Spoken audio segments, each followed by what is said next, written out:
71, a Haiaiel é o anjo do ar, é o anjo da respiração. Então, olha o ar,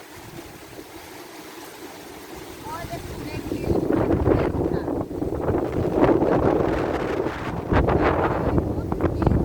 Dentro de nós, através da respiração, é o chamado a visão do invisível, aonde se dá a profecia, aonde se dá tudo que está relacionado ao respirar, à independência, à vida própria.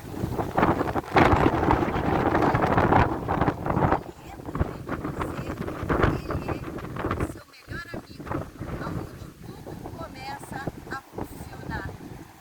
E junto com a luz e a chama divina para uma visão profética.